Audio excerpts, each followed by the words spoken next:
Well, look, let's kick it off though and get into our guests. And giving to charity has never been easier.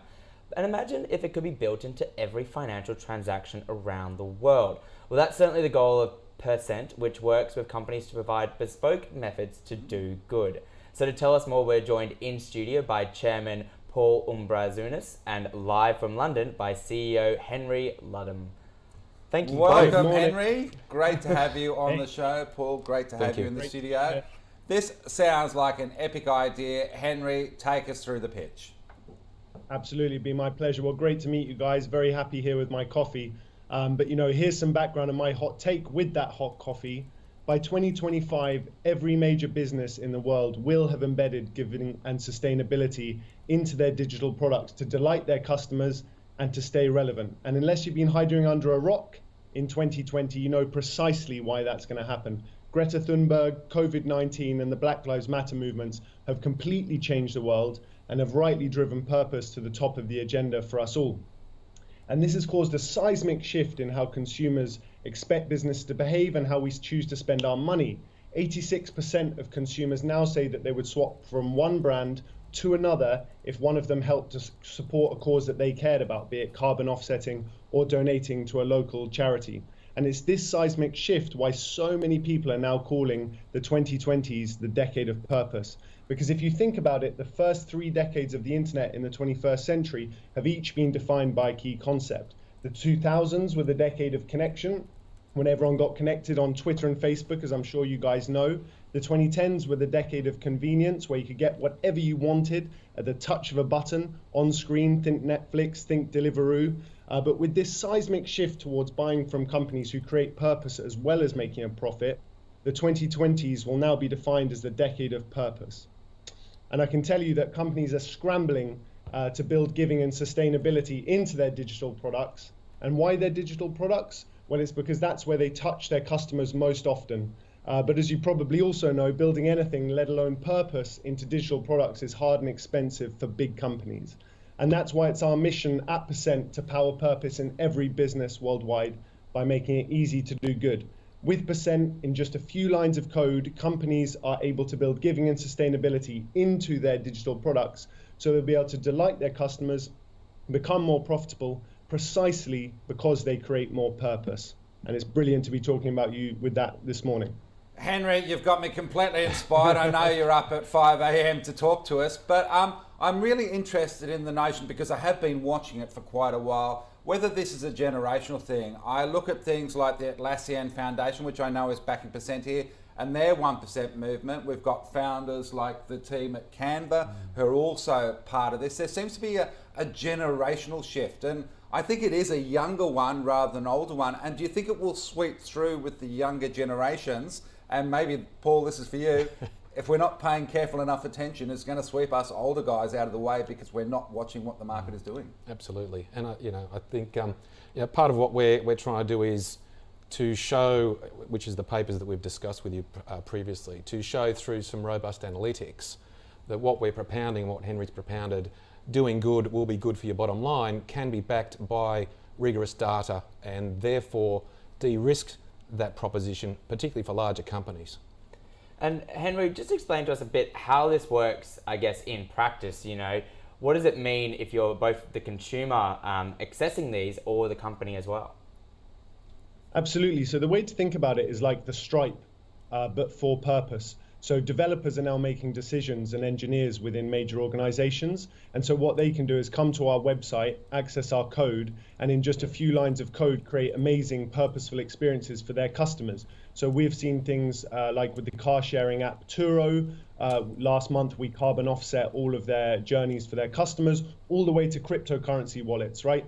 Where their developers using our code have actually created a feature where you round down those long, awkward numbers that you can get and donate to a local cause. And I think just on your point of who is this relevant for, certainly this is being driven by Gen Z and millennials, but don't count yourselves out, guys. You guys care as well. And I think if companies are able, in just a few lines of code, to create an amazing experience for you, where, for example, you could support your kids' sports teams or your local school, I think you'd start behaving very differently as well. So it's about giving businesses the tool to be able to build purpose compellingly engagingly into what they do.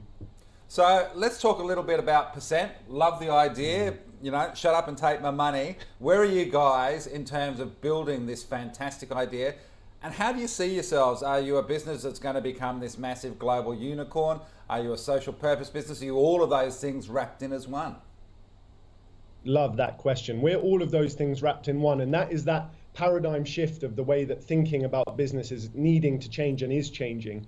You know, the businesses that are the most purposeful will also be the most profitable and will deliver the most value to society. And we're looking to encapsulate all of that. So you can probably tell from my accent, I am based in London, although I love coming to Australia and Sydney. You guys over there are extremely philanthropic and are very ahead of the game on this. We've partnered with the Atlassian Foundation and a major bank over there already, as well as a number of smaller startups. We've got an office in London, and we just closed a round of funding that's allowed us to open an office in the US, which I'm sure you guys will concur is one of the most philanthropic countries in the world, and rightly so. They've got a lot to do. So Paul, you've been around the block a few times, seen companies behave in varying ways. What's your take on where you're taking Percent as chairman? Yeah, it's exactly as Henry said. I think part of what we're doing, particularly when you are involving the larger listed companies, is that if you speak to them, they get the thematic. They absolutely say, when they hear us, love it, what do we do, how do we do it? So the first thing we try and do is, as I said, de-risk that proposition through the paper we did with Frontier Pricing, where we effectively did a discrete choice modelling experiment where we found that if the company added a donation to a product, unsurprisingly, the consumer acted the same way as a discount. So we found not only that demand went up, but as the price of the product increased, demand remained relatively static, which is consistent with people who say, you know, if I would prefer to buy from a slavery-free supply chain, how much more would you be willing to pay? Well, we will solve those numbers for you. But that then allows boards and senior management to make decisions whereby they can say to shareholders, instead of offering discounts, we've actually offered donations. The donation has had this effect on consumers where it's actually kept our bottom line intact, if not improved it. So as a result, because corporates are always using shareholders' money for donations, it's always a very tricky balancing act. How much do I donate? Where does that go to? We take that out of the equation. We say the money will go to where the consumer directs it to. It's also de-risked because that money, that diversion of money from a donation to a discount is actually beneficial for you as your bottom line, it reflects in your bottom line. So the premise is doing good virtuously will be good from a bottom line. We can show the correlation and indeed the causation of that. Wonderful. So you guys, you've just completed the capital raise, you've launched in the US. What comes next? We just continue to grow. You know, I would say that every business does want to do good. It probably won't surprise you to hear that 95% of the Fortune 500 CEOs believe that purpose is in the heart of what they do. The problem they've got is it's not easy to build good compellingly into their digital propositions. So what we're doing now is we're scaling up and we're getting our code into their hands so they can make the world a better place with their customers. Can I just ask before we let you go, how are we going to make this choice as a consumer? Are we going to look for the little red P on products, or how is it going to be recognisable that we're making the right decision? Yeah, keep an eye out for that red P. I like that logo. I love that logo. But, you know, oftentimes you won't even know it's us, right? We're in the background doing all the heavy work so the amazing brands that we work with can take the credit that's due to them for doing the right thing.